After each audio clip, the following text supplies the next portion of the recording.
Hello, good morning, have a nice day.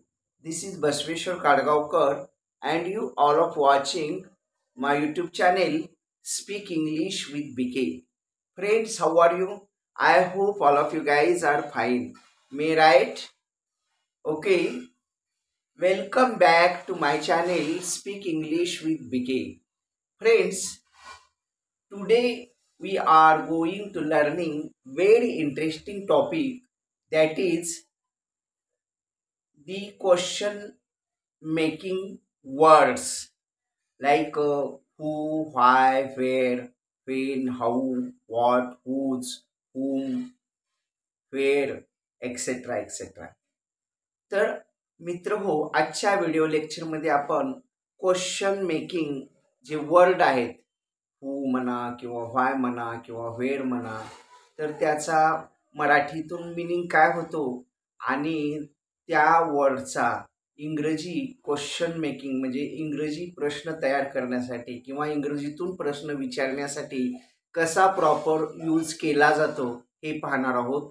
Video अतिशय खास होणार आहे, तेव्हा प्लीज व्हिडिओला कुठेही स्किप करू नका, पूर्णतः व्हिडिओ पहा जेणेकरून आपणाला पूर्णतः कन्सेप्ट क्लिअर होतील. Okay, so guys let's start. Who who represents the person.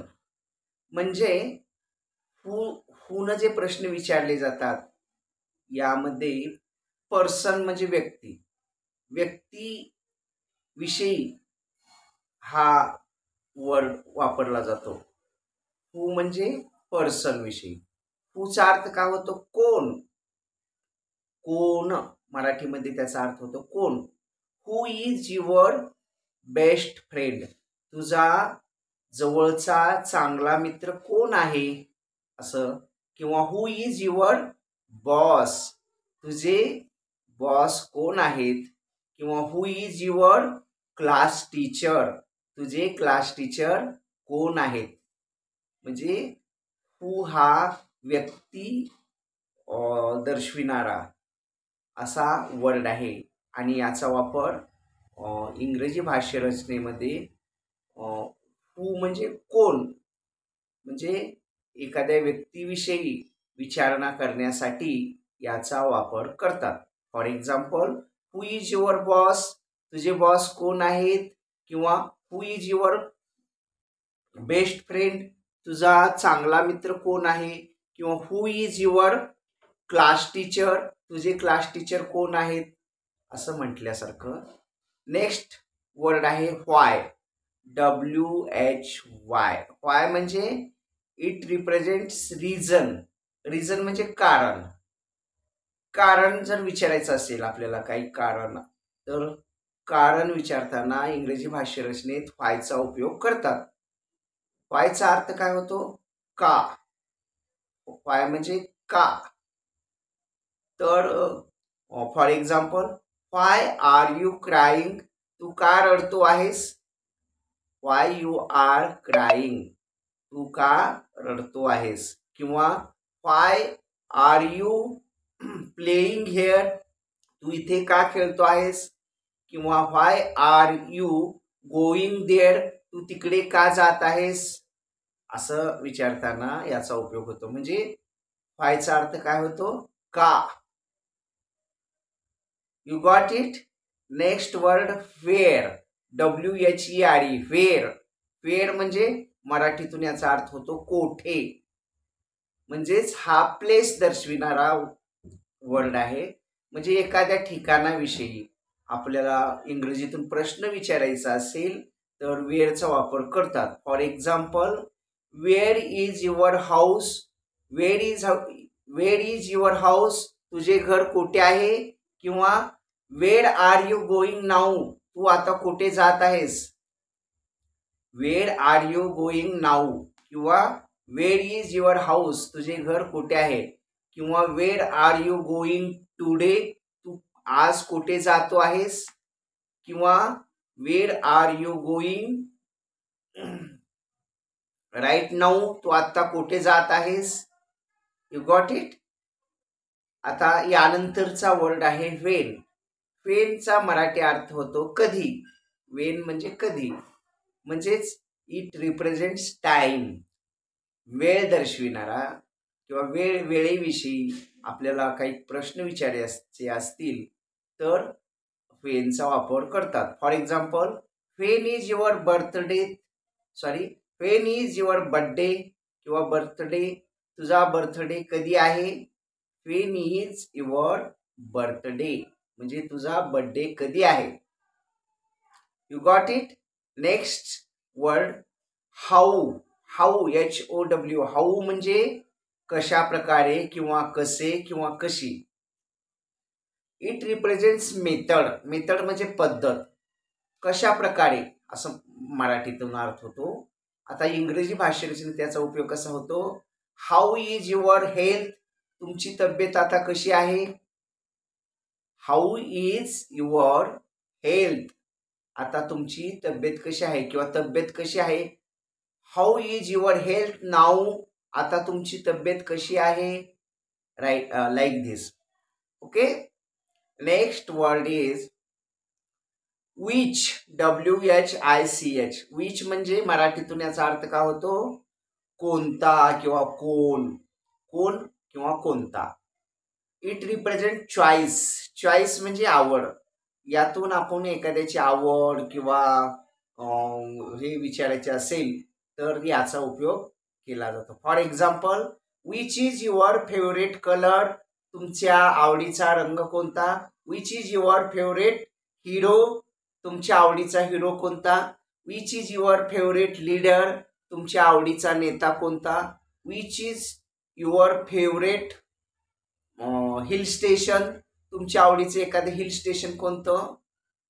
Like दिस. अशा पद्धतीनं इंग्रजी भाषा रचनेमध्ये विच या वर्डचा उपयोग करतात.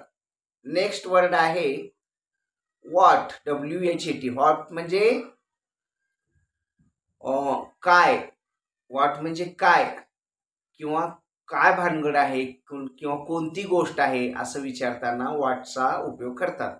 म्हणजेच इट रिप्रेझेंट थिंग्स, म्हणजे काय गोष्ट आहे. तर इंग्रजीतनं व्हॉटचा उपयोग कसा करतात. व्हॉट हॅपन म्हणजे काय घडलं इथं. व्हॉट हॅपन हिअर, इथे काय घडले आहे. किंवा व्हॉट इज धिस, हे काय आहे. व्हॉट इज धिस, हे काय आहे. किंवा व्हॉट इज युअर प्रॉब्लेम, तुझा प्रॉब्लेम काय आहे किंवा तुझं नेमकं म्हणजे अडचण काय आहे तुझी असं म्हटल्यासारखं. त्यानंतरचा वर्ड आहे हुज. हुज म्हणजे कोणाचे किंवा कोणाची. It represents person. हुज हा सुद्धा पर्सन म्हणजे व्यक्ती दर्शविताना याचा उपयोग होतो. फॉर एक्झाम्पल, हुज टर्न, आता कुणाची पाळी आहे. हुज टर्न म्हणजे आता यानंतर कुणाची पाळी आहे. आपण खेळ खेळतो बघा, आता तुझी पाळी झाली, त्यानंतर त्याची, आता माझी. नाऊ इट्स माय टर्न, आता माझी वेळ आहे किंवा माझी पाळी आहे असं म्हटल्यासारखं. तर हुज टर्न म्हणजे कोणाची पाळी आहे, आता यानंतर कोणाची पाळी आहे म्हटल्यासारखं. त्यानंतरचा वर्ड आहे हुम. हुम म्हणजे कोणी किंवा कोणाला. हुमचा अर्थ काय होतो. कोणी किंवा कोणाला. For example, whom did you see yesterday, काल तू कोणाला पाहिलंस. Whom did you see yesterday, तू काल कोणाला पाहिलंस. किंवा Ravana was killed by whom, Ravana कोणाकडून मारला गेला. कोणाकडून मारला गेला. बाय रामा म्हणजे रामाकडून. Ravana was killed by whom, Ravan कोणाकडून मारला गेला. You got it.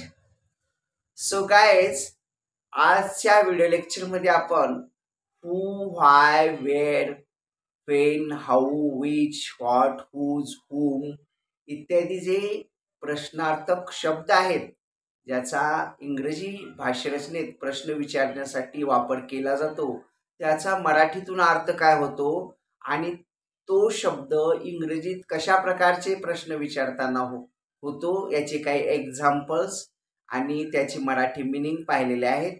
I hope all of you guys understand the concept of today's topic that is the proper meaning and its use of these sentences, these words like who, why, where, when, how, which, what, whose, whom, etc. etc.